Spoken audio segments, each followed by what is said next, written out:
नमस्कार, आपके साथ मैं हूं दीपिका। चाहत ने कल रजत के बॉल का पानी गिरा दिया और ये सारी चीजें जब हुई उसके बाद से हाई वोल्टेज ड्रामा हुआ और रजत जो है नाराज है चाहत से और पर्सनल बातें भी कहीं ना कहीं आ रही थी क्योंकि रजत ने ही कमेंट पहले किया था ये कहते हुए कि पांडे कितने वोट मिले थे। उसके बाद चाहत को गुस्सा आया तो चाहत ने ये कहा कि बता दो तुम पे कितने केस हैं। तो ये जो झगड़े थे टास्क के दौरान ही बढ़ गए। 3 दावेदार जो चल रहे थे साथ में, क्योंकि श्रुतिका तो पहले ही बाहर हो गई थी, रजत ने धक्का मारा था और रजत ने मना भी किया कि मैंने धक्का नहीं मारा, लेकिन धक्का मारा था। कशिश ने श्रुतिका को बाहर कर दिया। उसके बाद 3 जो दावेदार थे वो बाउल लेकर घूम रहे थे, रजत, चूम और साथ ही साथ अविनाश। और उसके बाद चाहत को गुस्सा आया, उन्होंने रजत के बॉल पर अटैक किया और उसको गिरा दिया।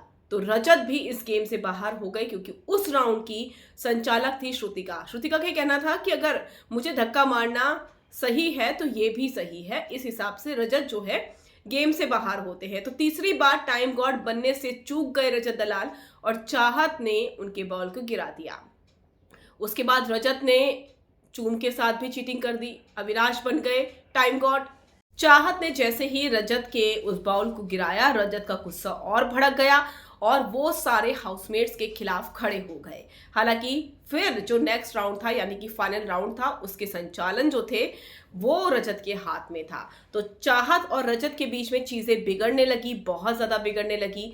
चाहत भी भड़की हुई है रजत पर, रजत भी भड़के हुए हैं और अब बात औकात और हैसियत की आ गई है। राहत अब शायद एक नहीं होंगे, ये डेफिनेटली कंफर्म हो चुका है क्योंकि जिस तरीके से एक दूसरे पर ये वार कर रहे हैं उसके बाद लगता नहीं है कि ये दोनों एक होंगे। रजत ने भड़ास में बहुत सारी बातें चाहत को भी कही, चाहत के ऊपर भी घर वाले भड़के और ने कहा कि एक अच्छा टास्क हो सकता था, तुम्हारी वजह से वो टास्क नहीं हुआ है। आपका क्या कहना है? क्या चाहत ने सही किया या फिर गलत? कमेंट कर जरूर बताइएगा।